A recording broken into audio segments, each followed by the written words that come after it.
बचपन से आपने और हमने यही पढ़ा है कि चेरापूंजी में सबसे ज्यादा बारिश होती है, पर जान के आप भी चौंक जाएंगे कि चेरापूंजी से 16 किलोमीटर दूर मौसिनराम वो जगह है जहां दुनिया में सबसे ज्यादा बारिश होती है। नेहा और रविकांत की शादी बस नाम भर की ही बची थी। झगड़े, मिसअंडरस्टैंडिंग्स सब इतने ज्यादा हो गए थे कि उनके दोस्तों ने एक सरप्राइज ट्रिप बुक किया था, एक आखिरी मौके के तौर पे। रविकांत किसी भी हालत में नेहा से अलग नहीं होना चाहता था, लेकिन नेहा को छोटी से छोटी बात पे शक करने की बहुत बुरी आदत थी और रविकांत के रोज ऑफिस से लेट आने को भी उसने बहुत बड़ा इश्यू बना दिया था। शिलोंग से उन दोनों ने टैक्सी और अपने होटल जिम एंड जोन्स की तरफ निकल पड़े। पूरे रास्ते में सिर्फ पहाड़, बरसात और बाहर जितनी बरसाती बूंदों का शोर था उतनी ही गाड़ी के अंदर खामोशी थी। होटल पहुंचते पहुंचते रात के 8 बज चुके थे। रिसेप्शन पे स्टाफ ने कहा, सर आप डिनर क्या करेंगे? रविकांत ने कहा कि मैं रूम में पहुंच के अभी थोड़ी देर में आपको फोन करके बताता हूं। दोनों कमरे में पहुंचे, इतने थके हुए थे कि जाते ही लेट गए। उनके लेटते ही उनकी आंख लग गई थी जो कमरे में रखे फोन की घंटी से खुली। रविकांत ने फोन उठाया तो सामने से आवाज आई, सर डिनर ऑर्डर करेंगे आप? रविकांत आधी नींद में था, इसलिए गुस्से से बोला, क्या अजीब आदमी हो यार, अभी रूम में घुसे नहीं कि डिनर डिनर डिनर लगा रखा है, फोन रखो। इतना कह के गुस्से में उसने फोन काट दिया और तकरीबन 11 बजे रूम सर्विस को फोन किया तो उसने बोला, सॉरी सर, एक्चुअली यहां रात 9 बजे के बाद किचन बंद हो जाता है, इसीलिए आपसे बार बार पूछ रहा था पर आपने डांट दिया sir, we are extremely sorry. Ravikant बताना तो चाह रहा था पर नेहा से फिर से झगड़ा होगा ये सोच के कुछ बोला नहीं, पर फोन से आती आवाज इतनी तेज थी कि नेहा ने सब कुछ सुन लिया था। नेहा ने कमरे में रखा एक वेफर्स का पैकेट उठाया। उतनी ही देर में हिम्मत जुटा के रविकांत बोला, दरअसल किचन बंद हो गया है, आसपास कुछ न कुछ मिल जाएगा, मैं 2 मिनट में फ्रेश होके आता हूं, फिर हम लोग बाहर चलते हैं। नेहा चुपचाप चिप्स खाती रही और कुछ नहीं बोली। रविकांत बाथरूम में ही था जब नेहा की जोर से चीखने की आवाज आई। वो हड़बड़ाता हुआ बाहर आया। नेहा बहुत डरी हुई थी, रोते रोते बोली, पता है मैंने वो चिप्स का खाली पैकेट फेंका और वो अपने आप फूल गया। रविकांत हंसा। शादी को बचाने के जिस मौके की उसे तलाश थी वो शायद उसे मिल गया था। उसने कहा, अरे बेबी तुम थक गई हो, ऐसा नहीं हो सकता, ये देखो।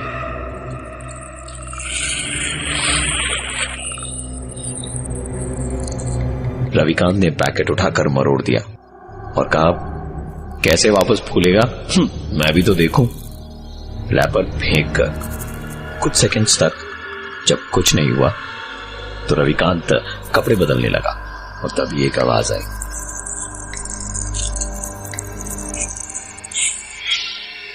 और ये देखकर नेहा दोबारा चीखी। नेहा को डरा हुआ देख रविकांत ने पैकेट उठाया और उसे फोड़ दिया। नेहा बुरी तरह से डर गई थी और वो इस कमरे में नहीं रह सकती थी।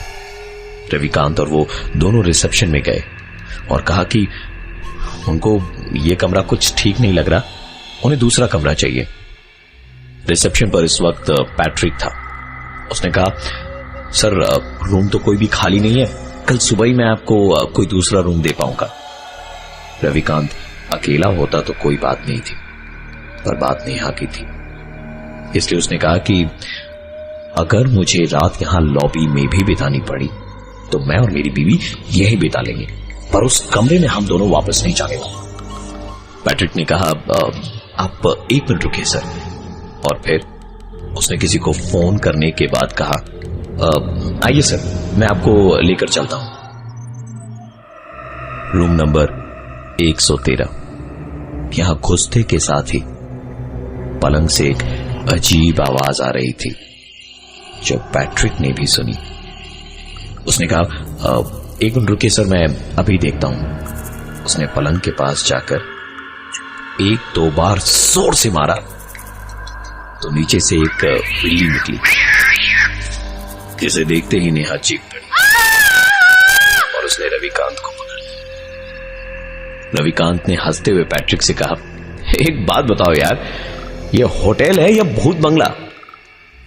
जवाब में पैट्रिक ने बस इतना ही कहा, सर जो आप ठीक समझे, क्योंकि कस्टमर इज ऑलवेज। रविकांत ने सुनकर कहा, तो ये कस्टमर कहता है कि अब किचन खोलकर इनके लिए कुछ आप बनवा करके भेजिए।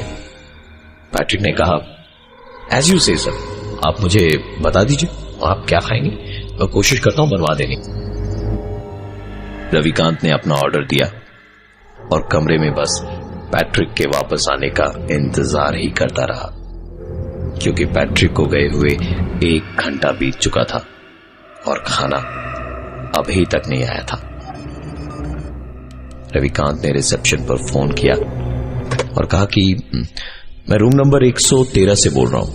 पैट्रिक ने हमारे खाने का ऑर्डर लिया था, अभी तक आया नहीं है वो।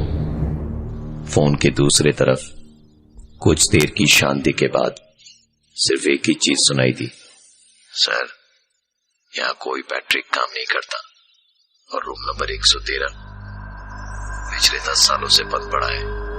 आप वहीं रुकिए, मैं तुरंत पहुंचता हूं।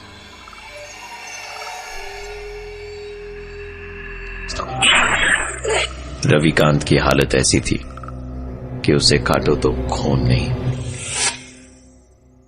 नेहा इस वक्त बाथरूम में थी। इससे कि पहले रविकांत रिएक्ट कर पाए, जोन्स वहां पर दौड़ता हुआ आया और बोला, सर फटाफट सामान पैक कीजिए, इस कमरे में ज्यादा देर रहना ठीक नहीं है, प्लीज जल्दी से सारा सामान पैक कीजिए और चलिए सर मेरे साथ में। जोन्स ये बातें रविकांत से कर ही रहा था कि डोरबेल बजी। रविकांत ने दरवाजा खोला तो सामने खाना लिए पैट्रिक खड़ा था। उसे देखते के साथ ही रविकांत ने दरवाजा बंद किया और जैसे ही कमरे की ओर पलटा तो देखा जोन्स वहां कहीं नहीं है। इधर कमरे में जोन्स नहीं तो दूसरी तरफ दरवाजे पर लगातार एक दस्तक और साथ में पैट्रिक की आवाज, अरे सर क्या हुआ, डिनर मंगवाया था, अब मुंह पर दरवाजा बंद कर रहे हो, व्हाट हैपेंड सर, कुछ तो बोलिए। रविकांत को कुछ समझ नहीं आ रहा था। उसने आई होल से देखा तो पैट्रिक वहां सच में खाना लिए खड़ा था। उसने हिम्मत करके दरवाजा खोला और पैट्रिक से पूछा, तुम कौन हो? ऐसा सवाल पैट्रिक के लिए थोड़ा अटपटा था। उसने पूछा, आपका मतलब सर, अभी तो आपसे मिला था, आपने डिनर का ऑर्डर भी दिया था। रविकांत ने कहा, नहीं मेरा अपना आईडी कार्ड दिखाओ मुझे। पैट्रिक ने तुरंत अपना आईडी कार्ड दिखाया और फिर रविकांत से पूछा, सर हुआ क्या है, आप बताएंगे मुझे? रविकांत ने पैट्रिक को सारी बात बताई तो उसने कहा, sir I don't know but लोगों की बातों का विश्वास करूं तो यहां होटल के पुराने मालिक मिस्टर जोन्स की आत्मा भटकती है और जिस कमरे में आप अभी ठहरे हुए हैं वो उन्हीं का कमरा था। रविकांत अब इस कमरे में नहीं रह सकता था। उसने बाथरूम के अंदर गई हुई नेहा को आवाज लगाई, नेहा, और अंदर से कोई जवाब नहीं मिला। नेहा, फिर दरवाजे को खटखटाया, नेहा, तो भी कोई जवाब नहीं। नेहा, और उसके बाद पैट्रिक की मदद से दरवाजे को तोड़ा गया। नेहा बाथरूम के अंदर बेहोश पड़ी थी और उसका शरीर ऐसा गर्म मानो जैसे आग उगल रहा हो। पैट्रिक ने कहा कि सर अगर आप कंफर्टेबल हो तो हम मैडम को लेकर इमीडिएटली मेरे कमरे में चल सकते हैं। रविकांत ने भी सोचा कि इसके अलावा उसके पास इस वक्त और कोई रास्ता नहीं है। उसने नेहा को तुरंत उठाया और पैट्रिक के साथ उसके कमरे की तरफ जा ही रहा था कि बीच रास्ते में नेहा की आंख खुली और उसने एक अलग सी भाषा में बोलना शुरू किया।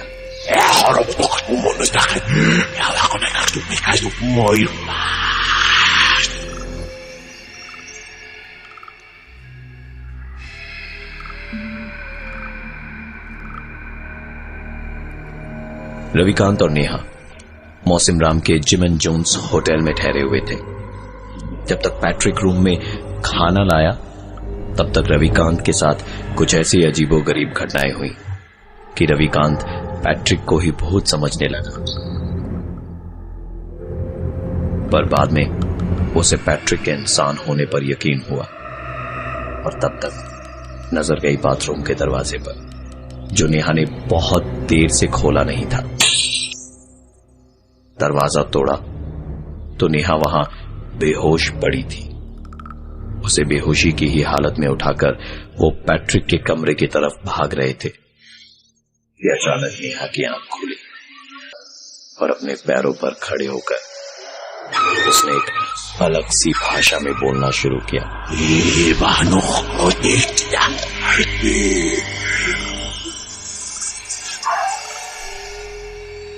रविकांत कुछ समझ नहीं पा रहा था कि ये क्या हो रहा है कि तभी नेहा ने उसे बड़ी जोर का धक्का दिया और फिर खुद चिल्लाते हुए भागी और अपना सर दीवार पर मार दिया। नेहा के सर से खून बह रहा था और वो रोते रोते ही कह रही थी, रवि मुझे बचा लो, रवि मुझे बचा लो प्लीज, वरना मैं मर जाऊंगी। रवि मुझे बचा लो। रविकांत और पैट्रिक दौड़े दौड़े नेहा के पास गए कि एक बार फिर से नेहा की आवाज बदल चुकी थी।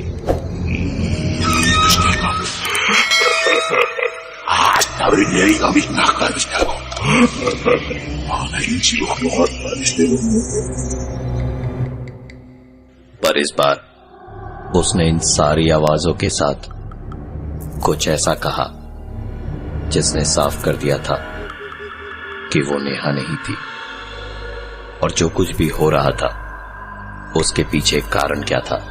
बहुत घमंड के साथ इस लड़की ने इस होटल में घुसते के साथ कहा था, छी छी छी छी छी छी छी छी छी छी छी। कैसा होटल है, देख के ही लगता है जैसे अय्याशी का अड्डा है ये। इसे क्या मालूम कि कितनी मेहनत से मैंने ये होटल खड़ा किया था। पैट्रिक ने कहा, सर आप बस 2 मिनट के लिए इन्हें संभालिए, मैं तुरंत आता हूं। वो 2 मिनट ऐसे थे जो अगर तीसरे में बदलते तो रविकांत या नेहा में से किसी एक की जान जरूर जा सकती थी। मुझे छोड़ दो, मुझे छोड़ो। पैट्रिक वापस आया तो उसके साथ एक और आदमी था जो नाइट सूट में था। उसे देखते ही नेहा के चेहरे पर जैसे एक मुस्कान आ गई थी।